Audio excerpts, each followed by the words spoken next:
Welcome back to Pokemon Episode Summaries. Today, I'll be doing episode 162, Airtime. The episode begins with Ash and the gang having breakfast at the Pokemon Center following Ash's victory against Whitney, as a celebration of sorts. Just then, a man comes up and introduces himself as the producer of Poketalk Radio, basically the Pokemon world's main radio station, and he invites Ash to an interview stating that since he beat Whitney, a lot of people would be interested in hearing what he had to say, explaining that anyone who beat Whitney had to come on to the Goldenrod radio show, as the town would obviously want to hear about who had successfully beat their gym leader. While this conversation between Ash and the producer was happening, Team Rocket was walking around Goldenrod, as hungry as usual, regretting having left their momentary job that they had at the Goldenrod Department Center, as they could have attempted to steal some more free samples while they worked there. But they just wanted that goddamn Clefairy too much. Fortunately for Team Rocket, though, James then spotted what looked to be a different department store in the distance. I don't know why there'd be two huge department stores in the same city, but James and Jesse were ecstatic. They might have actually had the chance to get some more free samples after all. However, as Team Rocket ran to the department store, they were immediately stopped at the front door by a security guard who explained that they needed an appointment to enter. James obviously questioned why the fuck you needed an appointment to go shopping, leading the security guard to reveal that this building wasn't actually a department store like James had foolishly thought, but instead, it was the Goldenrod radio tower. Team Rocket thought he was just playing a sick joke or some shit, but the security guard assured him that he was serious by pointing to the radio tower's huge broadcasting screen that currently showed a DJ named DJ Mary on it. Team Rocket weren't that sad at the fact that they weren't at a department store, as they got an idea and proceeded to throw on some celebrity disguises. Somehow, these disguises actually work, and the security guard lets Team Rocket into the radio tower, which was just what they wanted, as now they could steal potentially valuable things from the radio tower, assuming that there would be valuable things due to how popular the radio tower was, probably assuming that it drive the economy. But as they searched through the storeroom with no one watching them, they were disappointed to find nothing of real value. Since they had destroyed multiple tape recorders during their search, James proceeded to joke that they found nothing of real value, as in radio reels. Wow, so funny, James. Before they could sulk for too long in the fact that what they called Operation Radio Raid was a failure, a man then finds them in the storage room and demands that they get the fuck to the recording studio, as their interview was about to start in 2 minutes. Jesse and James were immensely confused by this, but then they remembered that since they were disguised as celebrities, this man must have thought that they were about to be interviewed. Jesse and James protest, arguing that they weren't really performers, but the man simply shrugs this off as them being nervous and demands to know where their dummy was for the ventriloquist act, revealing that the man thought that Jesse and James were celebrities who were supposed to do a ventriloquist act on the radio, when they in fact weren't. Jesse and James didn't want to blow their cover though, so they decided to play it off as though they were actual performers, and stated that Meowth was their dummy. The man believes this, and takes Jesse and James to the recording studio, where they are interviewed by that DJ Mary lady that was on the screen earlier. She introduces them as who they were supposed to be, being the Dugtrio trio, and immediately starts raving about how lifelike their dummy seemed, which offended Meowth, because he assumed that when DJ Mary called him a dummy, she was calling him dumb, as opposed to, him being a literal dummy. Jesse and James try their best to keep Meowth quiet, though, so he doesn't blow the goddamn cover. Meanwhile, back at the Pokemon Center, Ash was talking to Professor Oak, who told him how proud he was of him successfully winning Whitney's badge, adding that all of Pallet Town was proud of him as well. Ash questioned how everyone knew, as he hadn't even told anyone yet, with Oak revealing that the man from earlier that asked Ash about the interview had called his mom somehow and informed her of Ash's victory, and his mom proceeded to inform everyone else in town. The man had also informed Ash's mom about Ash's upcoming interview, and therefore Ash's mom was going to make everyone in Pallet Town listen to it, including all of Ash's Pokemon, which made Ash very nervous to go through with it. Meanwhile, unfortunately for the real Dugtrio trio, Team Rocket had acquired real celebrity status after their interview, and as a result, they were treated to a huge-ass meal. Goldenrod really did care about interviews, huh? I guess that's why Radio Tower was their main attraction. Team Rocket, never wanting to fucking stop eating at this point, so that they never had to go hungry again, decided to phone some people at the radio tower to try and convince them that they would only do more radio shows in exchange for a whole bunch more lunches. James yelled at her while she was on the phone to follow up this phone call with a phone call looking for an agent so that they could have an agent book them into a dinner theater after they finished lunch. Essentially, all that they fucking cared about was food. Meowth had also come around to being the dummy of the ventriloquist act, simply due to the food, remarking how Team Rocket being celebrities was far more successful than their life of crime. Yeah, no shit.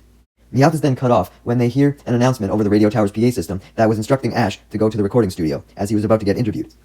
We then switch to Ash's perspective, and the interview had in fact begun at this point, and he was as scared as you would expect. He was so scared that he mixed up his words and introduced himself as Pallet Town from the town of Ketchum, and introduced Pikachu as Ash. DJ Mary, who was the interviewer, proceeded to pull Ash aside, stopping the interview for a second, and advises him to forget his nervousness by forgetting they were on air and imagine they were in a Pokemon battle instead, assuming that would calm down a trainer like Ash, who had been so caught up in getting his gym badges. DJ Mary was right, as this definitely did calm Ash down, and he was able to speak clearly for the rest of the interview, where he stated that he would battle any trainer who approached him, even DJ Mary, much to her excitement, and also he revealed to the audience that he wanted to become a Pokemon Master, but said his primary goal right now was to win the Johto League. He then goes in depth on his team of Pokemon and all their attributes, and finishes off the interview by saying that he would be heading to his 4th gym badge in Ecruteak City. After the interview ended, Ash and the gang were about to leave the radio tower when they spotted some of the radio tower staff panicking since they had just noticed all of the tape recordings that Team Rocket had destroyed back when they were rummaging through the storeroom. Before Ash and the gang could go up and question them what was wrong, though, they were then approached by Team Rocket, still claiming themselves as the Dugtrio Trio. They stated that they wanted Ash's Pikachu so that they could do their ventriloquist act with him, obviously just trying to nab Pikachu as usual.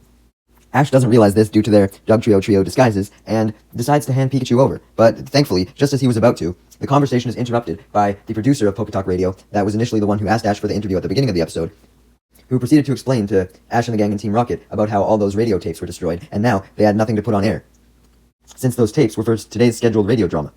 Ash and the gang and Team Rocket questioned what the fuck they were supposed to do about the situation, leading the producer to drag them into the interview studio where DJ Mary was, and reveal to them that he wanted them to perform the radio drama live. He asked DJ Mary what she thought of the idea, and DJ Mary was as enthusiastic, stating that Ash and the gang and Team Rocket, still obviously referring to Team Rocket as the Dugtrio Trio, were extremely talented and professional, and could therefore do the radio show live without any issues. Team Rocket were hesitant about the idea, though, and tried to leave, but they were stopped when the producer offered them a 5-star buffet as a reward. They obviously couldn't pass up food.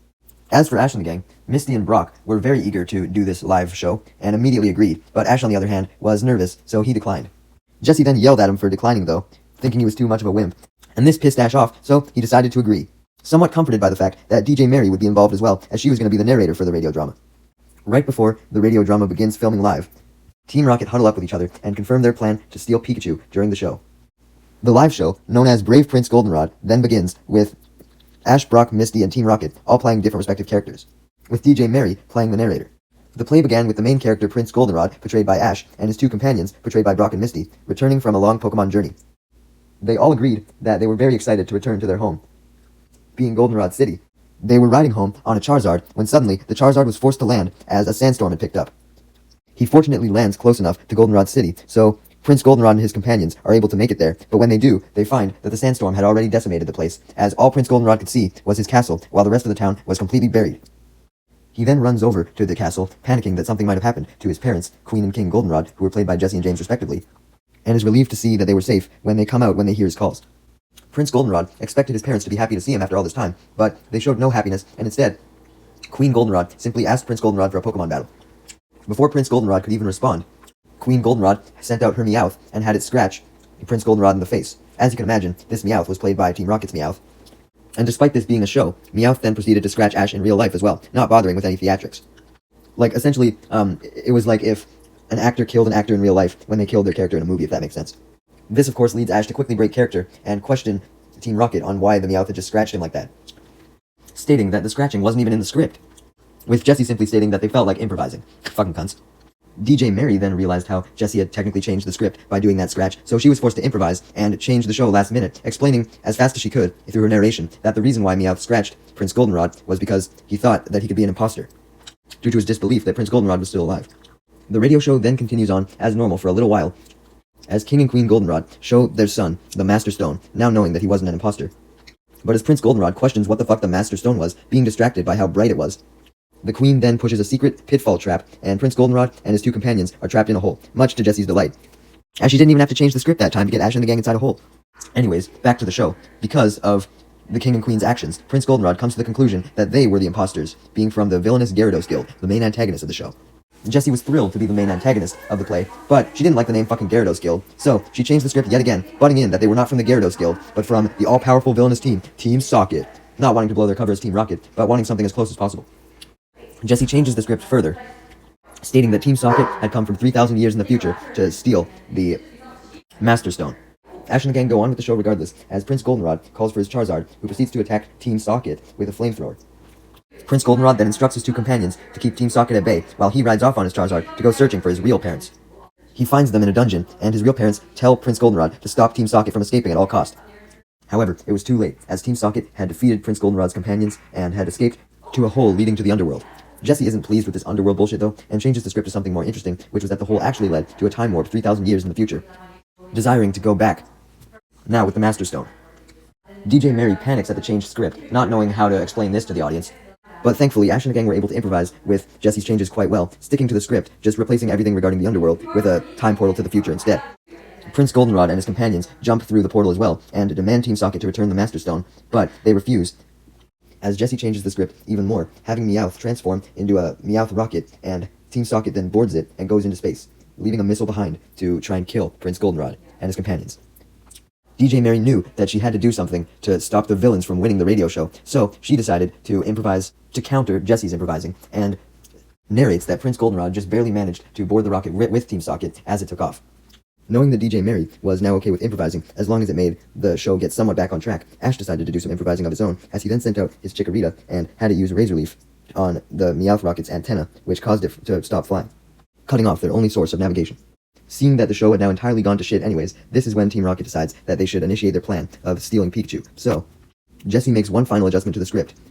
as she ran to the recording studio and claimed that the rocket had fallen into another time warp, taking them to a mysterious location, which was the studio in real life. Meowth and James were initially confused as to what Jessie's goal was, but they eventually realized, and Meowth then broke character as well, as he captured Ash's Pikachu in a glass jar.